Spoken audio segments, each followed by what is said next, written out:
Assalamualaikum warahmatullahi wabarakatuh. Perkenalkan, nama saya Siti Eka Nur Fitriana dengan NIM 241012. Di sini saya akan menjawab beberapa pertanyaan dari tugas SWJ 1 yang diampu oleh Bapak Mustahidin Ahmad. Yang pertama, apa yang dimaksud dengan madhab, dan jelaskan hukum bermadhab bagi orang awam, mujtahid, dan ulama yang belum mencapai derajat mujtahid. Nah, jadi madhab adalah aliran atau mazhab dalam fikih yang merujuk pada sekumpulan pendapat, metode, dan prinsip hukum yang dikembangkan oleh seorang imam atau ulama tertentu. Setiap madhab memiliki pendekatan dan cara tersendiri dalam menafsirkan Al-Quran dan Sunnah, serta menetapkan hukum-hukum Islam. Contoh madhab yang terkenal antara lain adalah madhab Hanafi, Maliki, Syafi'i, dan Hambali. Nah, hukum bermadhab bagi orang awam, yakni hukumnya orang awam yang tidak memiliki pengetahuan mendalam tentang fikih diperbolehkan untuk bermadhab. Mereka sebaiknya mengikuti pendapat dari satu madhab yang mereka anggap paling sesuai dan terpercaya. Nah, alasannya karena orang awam tidak memiliki kapasitas untuk melakukan ijtihad. Mengikuti madhab membantu mereka dalam menjalankan ibadah dan hukum Islam dengan cara yang benar. Nah, kewajibannya orang awam harus berusaha untuk memahami dasar-dasar dan ajaran agama dan tidak mengikuti pendapat yang bertentangan dengan prinsip-prinsip dasar Islam. Yang kedua ada bagi mujtahid.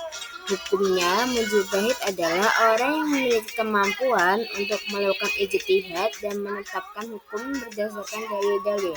Mereka tidak terikat pada satu mazhab tertentu dan dapat mengambil pendapat dari berbagai mazhab selama sesuai dengan dalil. Nah, alasannya, mujtahid memiliki kapasitas untuk menganalisis dan memahami berbagai pendapat sehingga mereka dapat mengambil keputusan hukum yang lebih komprehensif. Kewajibannya, mujtahid harus bertanggung jawab dalam setiap keputusan yang diambil dan memastikan bahwa pendapat yang diambil didasarkan pada dalil yang kuat. Yang ketiga ada bagi ulama yang belum mencapai derajat mujtahid.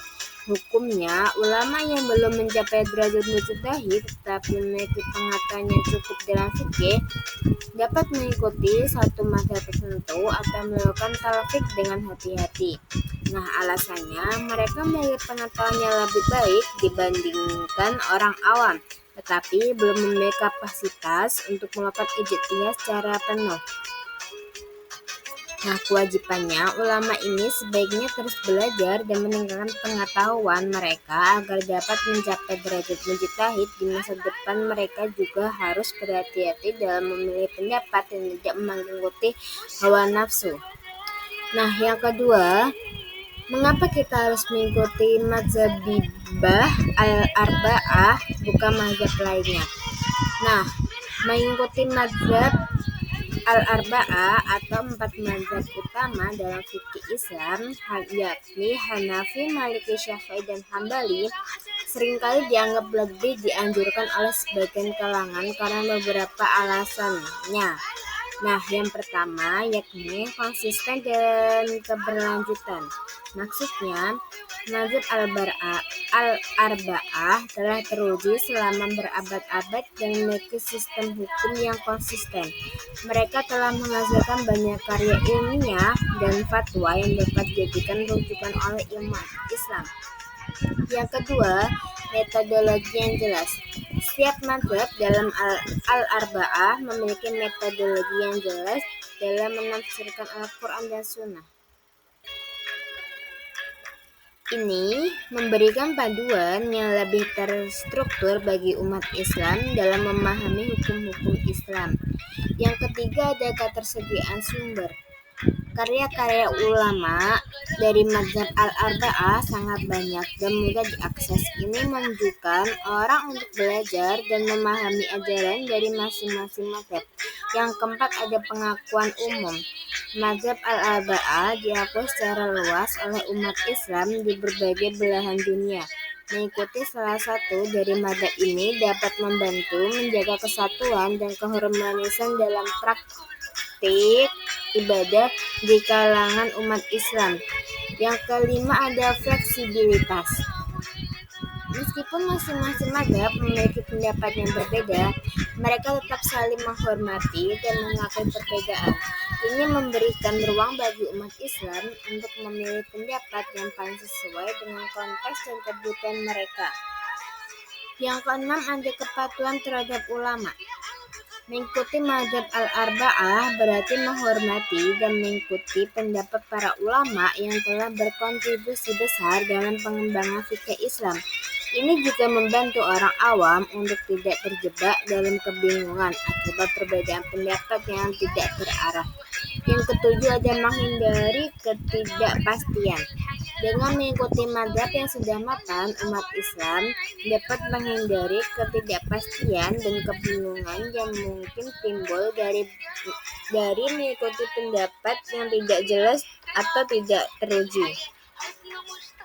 Selanjutnya nomor 3 ada sebutkan sumber hukum menurut mazhab Hanafi, mazhab Maliki, mazhab Syafi'i, dan mazhab Hambali.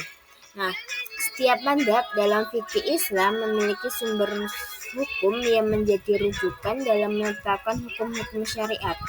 Nah, yang pertama ada mazhab Hanafi, Al-Quran, kitab suci umat Islam yang menjadi sumber utama hukum. Ada sunnah, hadis Nabi Muhammad SAW yang menjadi pedoman dalam menjalankan syariat. Nah, selanjutnya ada ijma, kesepakatan para ulama pada suatu masa mengenai suatu hukum. Selanjutnya ada qiyas, analogi atau penalaran hukum berdasarkan kesamaan antara dua hal. Selanjutnya ada istihsan, mengutamakan pendapat yang lebih baik atau lebih sesuai dalam situasi tertentu. Selanjutnya ada istislah, mengambil keputusan berdasarkan kemaslahatan umum. Selanjutnya ada mazhab Maliki. Nah, Al-Quran adalah sumber utama hukum. Selanjutnya ada sunnah, hadis Nabi Muhammad SAW. Ada ijma, kesepakatan para ulama, terutama berasal dari penduduk Madinah. Ada qiyas, yakni analogi hukum dan amal ahli al-Madinah, praktik dan kebiasaan masyarakat Madinah sebagai sumber hukum karena dianggap sebagai contoh terbaik dari generasi awal Islam. Selanjutnya ada istihsan, mengutamakan pendapat yang lebih baik dalam situasi tertentu.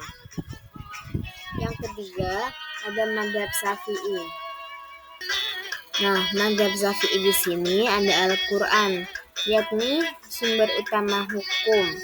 Selanjutnya ada sunnah, yakni hadis Nabi Muhammad SAW. Yang ketiga ada ijma, yakni kesepakatan para ulama. Selanjutnya ada qiyas, yakni analogi hukum. Ada juga istihsan, yakni mengutamakan pendapat yang lebih baik. Ada juga istislah, yakni mengambil keputusan berdasarkan kemaslahatan umum. Dan yang terakhir ada syarah hadis, yakni penjelasan dan tafsir dari hadis yang menjadi rujukan. Yang keempat, yakni ada mazhab Hambali. Nah, mazhab Hambali di sini terdapat Al-Quran, yakni sumber utama hukum. Yang kedua ada sunnah, yakni hadis Nabi Muhammad SAW. Nah, selanjutnya terdapat ijma, yakni kesepakatan para ulama. Yang keempat, selanjutnya ada qiyas, yakni analogi hukum. Selanjutnya ada hadis, maksudnya penekanan pada hadis yang sahih dan kuat, serta mengutamakan hadis sebagai sumber hukum. Selanjutnya yang terakhir ada amal salaf, yakni praktik dan pendapat para sahabat dan generasi awal Islam. Baik, sekian, terima kasih. Wassalamualaikum warahmatullahi wabarakatuh.